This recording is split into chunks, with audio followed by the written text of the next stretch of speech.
Hello everyone, and welcome back to another episode of Too Long Didn't Read, a series where we discuss some great books chapter by chapter for people who don't like reading.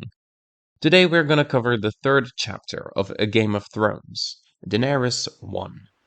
In this chapter we fly to the other side of the world to meet Daenerys Targaryen. She's a 13-year-old girl with violet eyes and silver hair, as is typical for a Targaryen. She's with her older brother, Viserys Targaryen. He's a young 21-year-old man.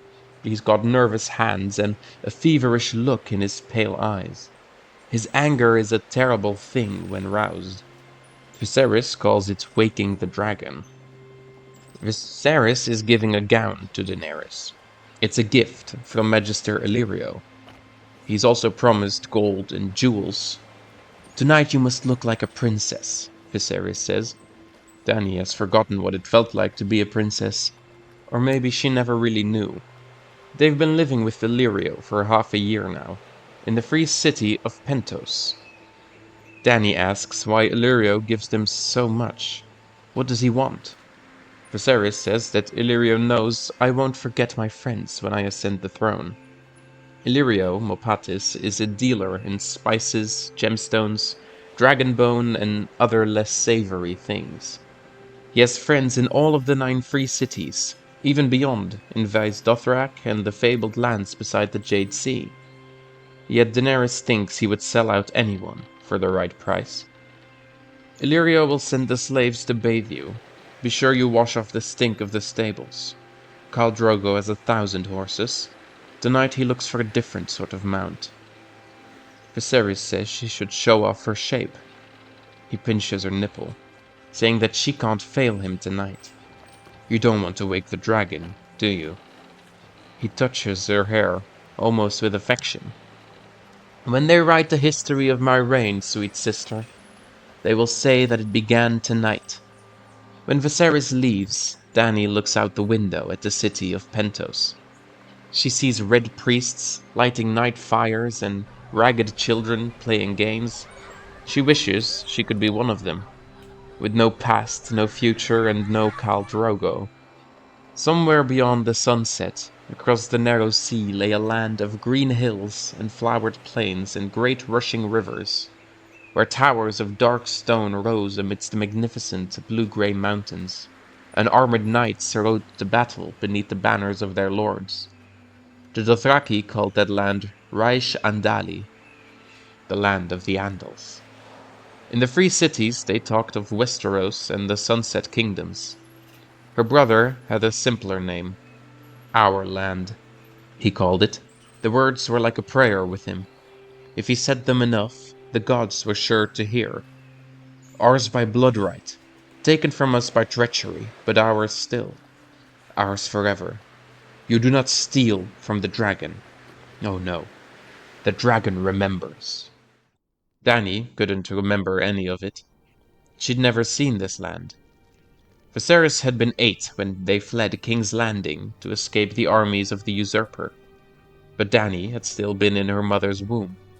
She could picture the way it had been, however, because her brother had told her the stories so often. The midnight flight from King's Landing to Dragonstone on a ship. Her brother, Rhaegar, battling the usurper on the Trident, and dying for the woman he loved. The sack of King's Landing by the ones Viserys called the usurper's dogs, Lord Stark and Lannister. Princess Elia of Dorne, pleading for mercy as Rhaegar's heir was ripped from her breast and murdered before her eyes. And the Kingslayer, who opened her father's throat with a golden sword. She'd been born on Dragonstone 9 months after their escape, during a raging summer storm. The Targaryen fleet was smashed while it lay at anchor. Her mother had died, giving birth to her, and Viserys had never forgiven her for that. She didn't remember Dragonstone either, because they ran again. The usurper's brother was on his way to capture them. So Sir Willem Darry and 4 men broke into the nursery, stole the children, and set sail for Braavos. In Braavos, they lived in the big house with the red door. Dany had her own room there, with a lemon tree outside her window.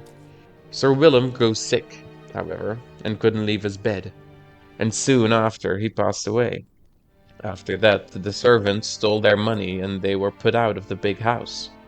They wandered, after that, to Mir, Tyrosh, Gohor, Volantis, Lys. Her brother wouldn't let them stay in one place for long. The usurpers' hired knives were always close behind them, he said. But Dany had never seen one. At first, the magisters and archons and merchant princes were happy to welcome the last Targaryens in their home. But as the usurper continued to sit the Iron Throne, doors closed for them.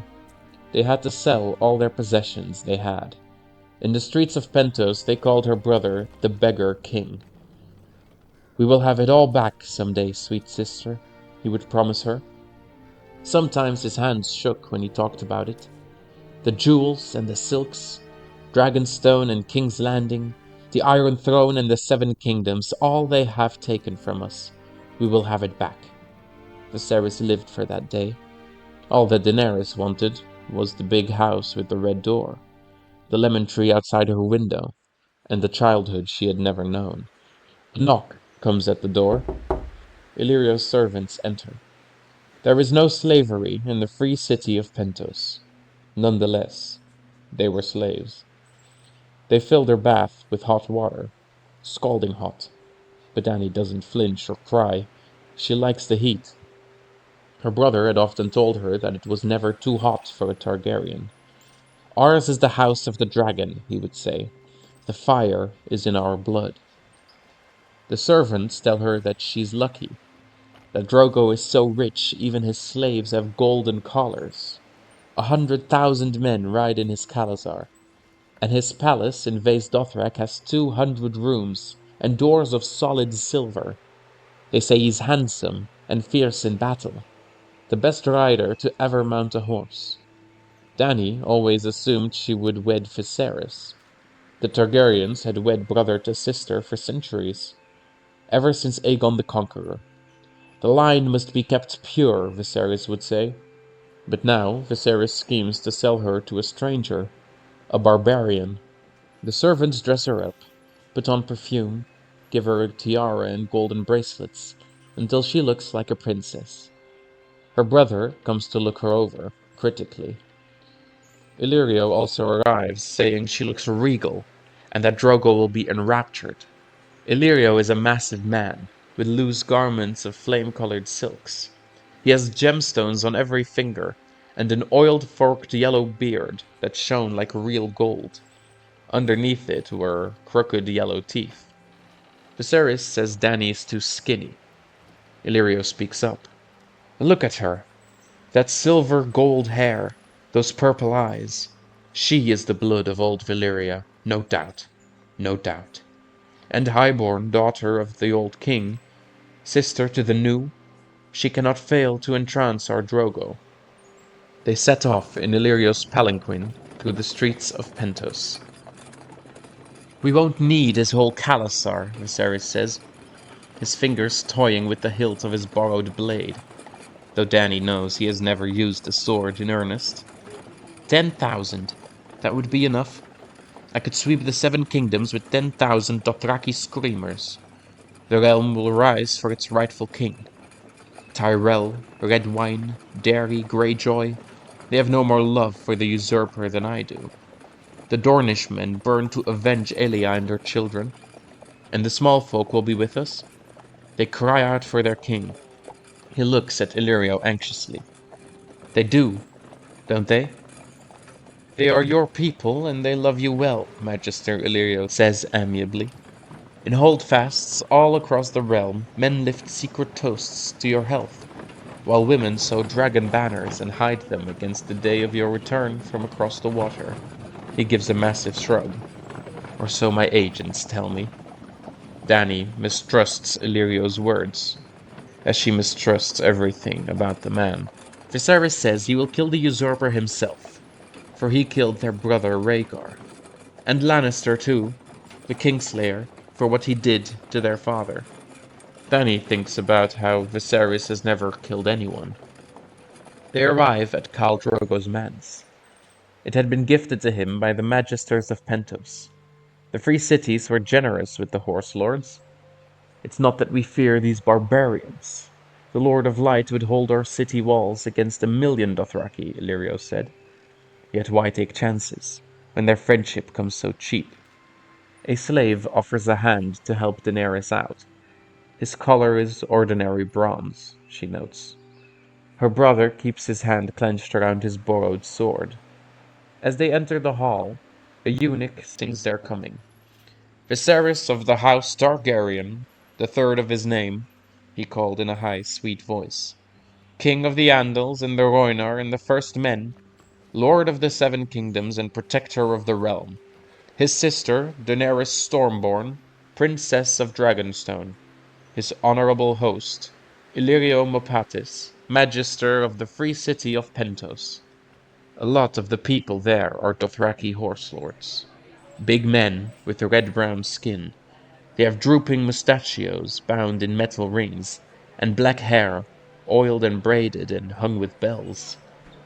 There's also sellswords, red priests, hairy men from the port of Ibn, and lords of the Summer Isles. Dany realizes she's the only woman there. Illyrio points some people out to them. The 3 blood riders to Khal Drogo, Khal Moro and his son Rogo, head of a different Khalasar, and Sir Jorah Mormont. He catches Dany's attention. A knight? She asks. What's he doing here? The usurper wanted his head, Illyrio says. He sold some poachers to a Tyroshi slaver instead of giving them to the Night's Watch. Absurd law. A man should be able to do as he likes with his own chattel. Sir Jorah was an older man, past 40 and balding, but still strong and fit. And over there is Khal Drogo himself, Illyrio pointed. Dany wanted to run and hide, but she couldn't displease her brother. Viserys hoped Drogo would ask to wed her before the night was over. The Khal is the tallest man in the room, but somehow still graceful. He's younger than she thought, no more than 30. Illyrio walks over to bring the Khal to them. Viserys tells Dany to look at his braid. It swings well past his belt, the end of it brushing against the back of his thighs. When Dothraki are defeated in combat, Viserys says, they cut off their braids in disgrace, so everyone knows their shame. Khal Drogo has never lost a fight. His face was hard and cruel, his eyes cold and dark. The man frightens her. She tells Viserys she doesn't want to be his queen, that she wants to go home. Home? He kept his voice low, but she could hear the fury in his tone. How are we to go home, sweet sister? They took our home from us. He drew her into the shadows, out of sight, his fingers digging into her skin. How are we to go home? I don't know, Dany responded as tears welled in her eyes. I do, he said sharply. We go home with an army, sweet sister. With Khal Drogo's army. That is how we go home. And if you must wed him and bed him for that, you will. He smiled at her. I'd let his old Khalasar fuck you if need be, sweet sister. All 40,000 men, and their horses too, if that was what it took to get my army. Be grateful it's only Drogo. In time you may even learn to like him. Now dry your eyes. Illyrio is bringing him over, and he will not see you crying. Magister Illyrio was on his way with the Khal. Dany smiled and stood up straight. And that is it for Daenerys 1. I hope you all enjoyed this episode. Thank you all for watching, and I hope to see you in the next one. Take care.